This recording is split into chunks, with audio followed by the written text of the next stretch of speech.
लेकिन उससे पहले मोदी वर्सेस राहुल नया राउंड। अब ये राउंड किसका, पहले मुझे बताइए, चुनावी राउंड किसका मानते हैं आप? मोदी जी का मानते हैं, राहुल गांधी का मानते हैं? देखिए, मुझे लगता है कि सचमुच ये चुनाव ऐसा रहा है कि सबके हिस्से में खुशी है, सबके हिस्से में गम है। अपना वाला गम छिपा के सब मुस्कुरा रहे हैं। वो है ना कि तुम इतना जो मुस्कुरा रहे हो, क्या गम है जो छिपा रहे हो, तो सबके लिए है ये। और यही इस चुनाव का एक लाइन में अगर कहें तो ये परिणाम है। ये जितनी भी आप पार्टियां देखें उन सब पर ये लागू होता है। हालांकि इसमें भी थोड़ा सा एक हमारे सर जी रह गए। अरे नहीं, ध्यान में है, वो रह गए थोड़ा सा। सर केजरीवाल जी, उनके हिस्से थोड़ा गम वाला ज्यादा आया। अरे वो 4 जून को रह गए तो रह गए, अब अभी भी रह गए, वो अभी भी रह गए, बस निकलते रह गए जेल से। कल देखिए, हो सकता है अभी खबर बताई ना आपको प्राची ने कि वो जो है हाई कोर्ट जो है कल फैसला देगा। हाँ, तो हो सकता है कुछ खुशी उनके भी हिस्से आ जाए, क्योंकि उनके हिस्से गम बहुत आया है। गम ही गम है, उनके हिस्से गम बहुत आया है। लेकिन मुझे लगता है पहला राउंड कुछ हद तक राहुल गांधी का रहा।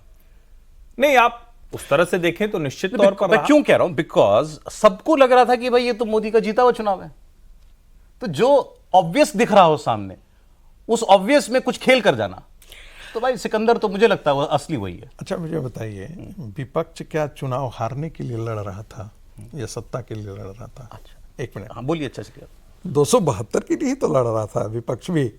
अब जब लोग एक आकर के कहने लगते हैं कि भाई हम ताकतवर होकर के लड़ रहे हैं, तो मैं फिर उनसे पूछा सवाल कि अच्छा, तो क्या आप इतना ही ताकतवर होने के लिए लड़ रहे थे, यही के लिए लड़ रहे थे, या आप नरेंद्र मोदी को हराने के लिए लड़ रहे थे?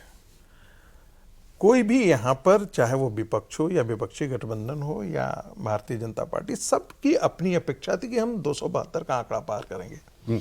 और राहुल गांधी की पार्टी भी चाह रही थी कि से उनका गठबंधन भी जो है वो 295 भी बड़ा, शायद इसलिए ध्यान में आ रहा होगा, एक कहीं पर हमने सुना उसका गाना था वो। नहीं, इमरजेंसी के बाद, इमरजेंसी के समय जो है वो जनता पार्टी को 295 आया था।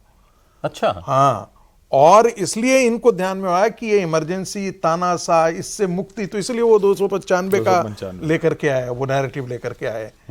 तो उनको ऐसा लगता था कि भाई सर देखिए, नहीं आपसे इतने महीने बात हुई हमारी, रोज होती है, आपको सब लोग मान रहे थे ना कि मोदी जी आ रहे हैं 300 लेकर के। हम ही लोग कह रहे थे, आप कह रहे थे, और कांग्रेस के नेता तक कहते थे ये बात कि कोई डाउट नहीं है भाई वो 272 के ऊपर आ रहा है। देखिए, अब वो नहीं हुआ। बिल्कुल सही बात है, लेकिन जिसे कहते हैं ना कि आप जब लड़ाई लड़ रहे हैं तो इसलिए तो नहीं लड़ रहे हैं कि हमको अब 100 नंबर मात्र चाहिए, 100 आंकड़ा चाहिए। क्या कांग्रेस पार्टी 99 के लिए लड़ रही थी? गोल पोस्ट शिफ्ट होता है, ये तो हर चुनाव के बाद होता है। लेकिन इसमें तो दो चीजें, देखिए, मैं मानता हूं कि अगर कांग्रेस जीत के, तो इसीलिए मैंने कहा कि सबके हिस्से खुशी गम है। तो ये वाले भाई साहब जो दाढ़ी वाले हैं, ये तो हार के जीतने वाले को बाजीगर हो गए, मोदी जी की बात कर रहा हूं। और जो दूसरे वाले दाढ़ी वाले भाई साहब हैं, पहली बार मोरल विक्ट्री मिली है। अभी तक कहते थे ना कि भाई हमको मोरल विक्ट्री मिल गई, लेकिन first time politically moral victory यही है। मोरल विक्ट्री को अगर हम कहें, अभी तक तो क्या था कि वो बहाना खोजते थे, एक्सक्यूज खोजते थे कि भाई ठीक है, कुछ नहीं हुआ, तो उन्होंने कहा नहीं हमारी नैतिक जीत हुई। इस बार सही मायनों में, सही संदर्भ में नैतिक जीत हुई है। और देखिए, नैतिक जीत हुई है राहुल जी की, और लग रहा है कि कुर्सी भरने वाली है। मतलब ऐसा मुझे लग रहा है अभी, बस कभी भी, बस किसी भी लम्हा, कहते हैं किसी भी क्षण जो है, बस तो ठीक है, बस किसी भी वक्त होने जा रहा है। बस आपके सामने हमारे आज के बड़े खास मेहमान वो स्टूडियो में पहुंच चुके हैं, और ये वो बढ़े 2 कदम, बढ़े कुर्सी जो है, कुर्सी तक पहुंचना इतना आसान नहीं, वो भी मुश्किल है, वो मुश्किल है। अरे लड़ाई कुर्सी की तो चल रही है आज, जो पार्लियामेंट के अंदर हो रहा है साहब। अभी चुनाव खत्म हो गया, लेकिन उनकी वही नारे, वही स्लोगन, वही सारा नैरेटिव, वही चल रहा है। कुर्सी की लड़ाई इनसे नहीं, उनसे है।